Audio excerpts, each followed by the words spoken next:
bagaimana cara memandikan dan juga mengkafani mayit. Hal ini juga perlu kita pahami, kita ketahui.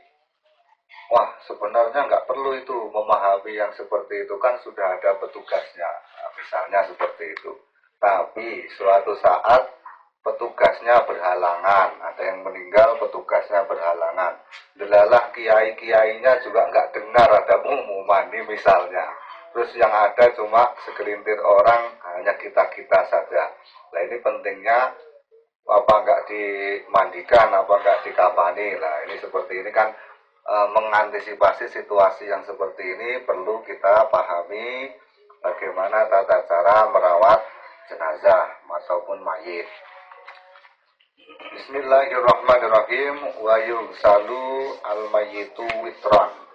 Mayit ini dimandikan dengan hitungan ganjil cara memandikannya.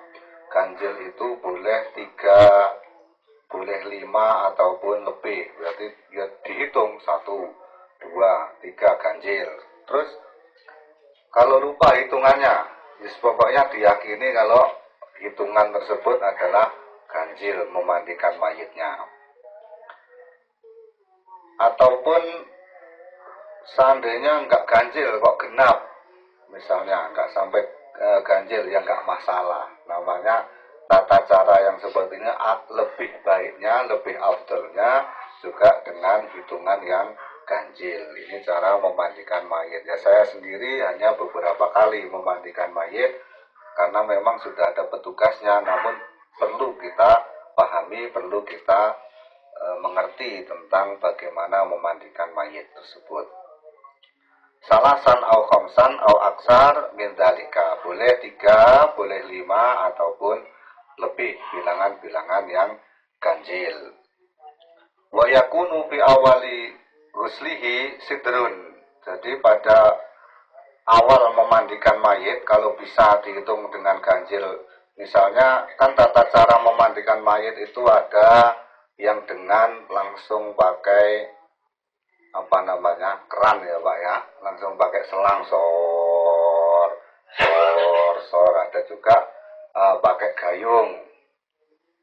Jadi kalau gayung misalnya dihitung ratanya 1 sret sampai rata, sudah semuanya seluruh tubuhnya rata, kemudian itu dibilang bilangan yang pertama, bagian yang pertama wa yakunu fi awali ghuslihi sidrun. Pada bagian yang pertama tersebut ini diberi dengan daun bidara kalau zaman dahulu, sehingga manfaatnya daun bidara kalau sekarang diganti sabun ya Pak ya, diganti sabun supaya kesat juga menghilangkan apa namanya daki-daki, bau-bau badan itu juga hilang. Kalau zaman dulu daun bidara karena memang bahannya bahan daun itu dapat mengkesatkan, membersihkan, memang bersih di dalam kulit. Ataupun ada gantinya, tidak daun bidara. Ay yusannu ayyasta'ina al-ghasilu fil ghuslatil ula min ghusalatil mayyit bi sidrin au khitmiyin. Dengan daun bidara ataupun dengan asem. Kalau di sini bahasanya bahasa gantinya daun bidara dengan asem. Tapi kalau sekarang sudah kira-kira nggak dipakai lagi ya Pak, daun bidara itu. Sudah susah, sedangkan tumbuhannya pun susah. Kalau di wilayah Jawa mungkin masih banyak. Namun walaupun banyak, di Jawa pun menggunakan sabun zaman sekarang karena sudah simpelnya sabun. Karena dilihat manfaatnya sama, tujuannya membersihkan daki, membersihkan kulit kotor-kotoran yang ada di kulitnya si mayit tersebut. Wa fi akhirihi syai'un min kafurin. Kemudian pada bagian terakhir memandikan mayit itu dicampur airnya dengan air wangi-wangian. Min kafurin dari misalkan kapur barus yang baunya wangi, ataupun kalau nggak ada kapur barus ya air apa yang wangi, bunga misalnya dicampur bunga, sehingga tujuannya apa? Badannya si mayit ini wangi, sehingga beda nanti dengan hewan ketika mati, Kalau hewan mati, kalau manusia meninggal. Jadi beda dengan hewan. Kalau manusia meninggal, biar badannya wangi, sehingga ketika nanti dimakamkan, ini bahasa hewan-hewan yang buas misalnya, itu tidak mencium baunya. Walaupun manusia itu kalau mati mesti bau busuk, mesti membusuk, tapi setidaknya mengurangi daripada kemungkinan hewan-hewan buas yang menggali ketika ada bau-bau bangkai itu menggali, menghindari seperti itu. Sehingga bau tubuhnya wangi, dan karena memang sifatnya manusia sendiri mulia, sehingga diberi wewangian, badannya wangi. Itu memandikan mayit. Kemudian mengkafani. Setelah dimandikan selesai, kemudian wa yukafanu fi salasati aswabin bidin laisa biha qamisun wala imamatun. Setelah dimandikan, dikafani dengan 3 kain. 3 kain yang lebarnya itu sama, warnanya putih, dan bukan termasuk dari kain komis, kain baju kurung, dan juga bukan termasuk serban. Ini kalau laki-laki. Jadi hitungan 3 itu adalah kain yang dasar ya Pak, yang bagian luarnya 3 kain. Itu untuk pembahasan tentang kain kafan. Kemudian sebelumnya kita kembali ke tentang memandikan mayit. Wa'lam anna aqalli ghuslil mayyiti ta'mimu badanihi bil ma'i marratan wahidatan. Apakah harus hitungannya memandikan mayit itu harus berkali-kali, 3 kali, 5 kali, ataupun lebih banyak daripada itu? Tapi sesungguhnya adalah yang paling sedikit-sedikitnya memandikan mayit itu yang penting ta'mimu badanihi bil ma'i. Yang penting meratakan badannya dengan air sudah cukup. Kalau seandainya nggak ada wewangian, nggak ada kapur barus, nggak ada daun bidara, itu pun sudah mencukupi. Hanya dengan air saja diguyur rata seret, karena nggak ada yang lain, tetap boleh. Jadi nggak ada hitungannya, wah ini nggak sah, ini nggak ada daun bidara, nggak ada kapur barus, nggak ada wangi-wangian lain. Yang penting pada dasarnya meratakan air pada tubuhnya si mayat sudah cukup, sudah mencukupi daripada yang disebut memandikan mayit. Cuma lebih afdal yaitu tadi dengan hitungan yang ganjil 3 kali, 5 kali, ataupun 7 kali, ditambah juga wewangian sehingga bersih badannya juga wangi. Itu untuk memandikan mayit. Kemudian mengkafani. Wa takunu kulluha lafaifa mutasawiyatan tawilan wa ardon tasturu kullu wahidin minha jami al badani. Yang dimaksud 3 lapis tadi memang yang lebarnya sama. Lebarnya sama, juga panjangnya juga sama. Yang tujuannya adalah menutup seluruh aurat di badannya si mayit. Yang penting tertutup. Seandainya nggak ada baju kurungnya, nggak ada serbannya, nggak ada, kalau wanita nggak ada kerudungnya, ya sudah boleh, sudah nggak masalah. Hanya dengan 3 lembar kain saja dibungkus gitu nggak masalah, sudah boleh. Tapi lebih afdalnya karena manusia meninggal sifatnya mulia, ya dibuatkanlah baju, dibuatkanlah rok, dibuatkanlah kerudung ataupun serban untuk laki-laki lah yang seperti itu, sehingga memuliakan meninggalnya manusia. Wa in kupina az-zakaru bi khamsatin.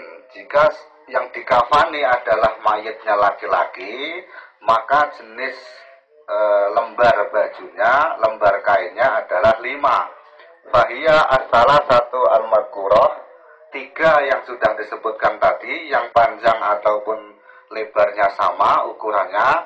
Kemudian lapis yang keempat, wa komisun, baju kurung, wa imamatun, kemudian serban. Kalau laki-laki itu sudah cukup yang seperti itu. Kalau laki-laki ditambahi pempes juga Pak.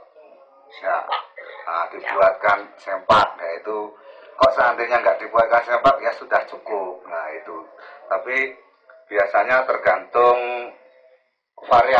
variasinya orang-orang memang di setiap daerah beda-beda. Ada yang ya seperti ini saja cukup atau dibuatkan pempesnya sempak seperti sempak itu. Nah, yang paling simpel yaitu tadi, yang paling sederhana dibuatkan baju kurung, juga dibuatkan sorbannya itu untuk laki-laki. Awil mar'atu, sekarang mayitnya adalah perempuan, juga fi khamsatin, ada 5 bagian, 5 lembar kain yang perlu disiapkan. Wahia izarun wa khimarun wa komisun wa lafafatani. Yang pertama adalah sarung ataupun kain roknya. Kemudian yang kedua khimarun, kerudung, dibuatkan kerudung. Kemudian komisun, baju kurungnya. Juga lafafatani, lapis yang ke tadi udah sarung, kerudung, kemudian baju kurung 3. Berarti kurang 2 lagi. Lapis yang paling luar itu 2 lapis saja sudah cukup kalau perempuan. Nah, kadang ada yang membuat seni, maksudnya seni itu dibuat rapi, kerudungnya dijahit. Ya boleh, nggak masalah. Cuma kan kelamaan. Biasanya ngurusi mayat ini perlunya cepet-cepet, tergantung variasi yang ngurusi jenazah lah. Jadi boleh dijahit. Ada juga yang pakai jarum pentol supaya rapi, dicucuk-cucuk jarum pentol. Yang penting nggak nyucuk mayatnya, jangan bengok nanti bahaya. Wah, gitu. Nggak jadi malah kabur semua yang ngerawat mayat gitu. Jadi ada yang dijahit, ada yang pakai jarum pentol, ada juga yang langsung begitu. Yang penting rapi, dirapikan tergantung yang merawat jenazah yang mengkafani. Wa aqallul kafni saubun wahidun yasturu auratul mayyiti alal aswab bi raudhah wa syarhil muhadzab. Yang paling sedikit-sedikitnya kapan itu adalah 1 lembar kain yang mampu menutup auratnya mayit alal aswab menurut kaul yang aswab. Jadi kalau tidak ada kain kafan yang lain, misalnya tidak cukup banyak kain kafannya, ya 1 lembar saja sudah cukup sebenarnya. Tidak perlu ribet-ribet banyak. Cuma kan ada di dalam merawat mayit ini ada yang lebih utama, ada yang ya pokoknya begini saja cukup lah itu. Kalau ngambil 1 lembar saja cukup ya, tapi namanya manusia, kita memuliakan manusia ya diberi 3 lembar kainnya, dibuatkan bajunya, dibuatkan roknya, kerudungnya kalau untuk perempuan. Tapi sebenarnya hanya tujuannya adalah memandikan, yang penting 1 rata airnya. Kemudian yang kedua dalam mengkafani tertutup seluruh auratnya, itu yang paling dasar. Hanya ditambah-tambah lagi kainnya didobel-dobel karena melihat lebih afdolnya yang seperti itu, yang didobel. Wayak talifu qadruhu biduku rotil mayit wa anwasatihi wa yakunu al-kafnu min jinsin ma yalbisu asyakhsu bi hayatihi. Kenapa kok menjadi beda-beda sih modelnya laki-laki maupun perempuan, kok nggak sama gitu saja? Padahal 1 lembar saja sudah cukup sebenarnya untuk menutupi auratnya mayit, tapi dibuat beda. Kalau laki-laki ada sorbannya, perempuan ada kerudungnya. Kenapa nggak dibeda-bedakan? Karena laki-laki dan perempuan adanya kain kafan seperti itu disebutkan adalah seperti halnya bagaimana yang dipakai sewaktu hidupnya manusia. Kan kalau perempuan lapisnya 2 lapis juga cukup yang luar. Ya karena memang wajar, perempuan kesehariannya dilihat, kalau laki-laki bajunya tebel-tebel, giliran perempuan kan tipis-tipis gitu sampai kelihatan lekukan-lekukan gitar Spanyol. Nah itu memang bahannya perempuan itu memang kayaknya tipis-tipis, maka tadi 2 lapis saja cukup kalau perempuan. Ya memang kesehariannya yang dipakai perempuan ya seperti itu. Nah itu untuk terkait dengan mengkafani mayit, juga memandikan mayit. wah sekarang nggak pakai kain putih mak, kainnya warna merah biar lebih berani. Ataupun hitam, boleh nggak? Boleh, tapi hukumnya makruh. Karena Nabi Muhammad sendiri sebaik-baiknya pakaian yang dipakai oleh mayit adalah kain yang warnanya putih. Nah ini jadi kok seandainya memang kepepet di hutan, nggak ada yang ngerawat jenazah, adanya kain hitam ya dipakai, yang penting nutup aurat ya nggak masalah. Tapi makruh hukumnya. Lebih afdal adalah kainnya kain yang warna putih, kain kafan. Baik, demikian tentang merawat jenazah. Dilanjutkan di lain pertemuan tentang bagaimana sholat jenazah. Ada pertanyaan, Mas Putra? Pun. Ya, suatu saat salah satu keluarganya ada yang meninggal, misalnya, kita sudah memahami, oh begini tata cara mengkafani mayit, oh begini tata cara memandikan mayit. Mudah-mudahan dapat dipahami oleh kita semuanya. Kurang lebihnya mohon maaf. Akhirul kalam. Nomor Pak RW. Ya, kalau masalah mayit kayaknya paham. Karena udah wedi. Mudah-mudahan dapat dipahami. Kurang lebihnya mohon maaf. Akhirul kalam. Wassalamualaikum warahmatullahi wabarakatuh. Waalaikumsalam.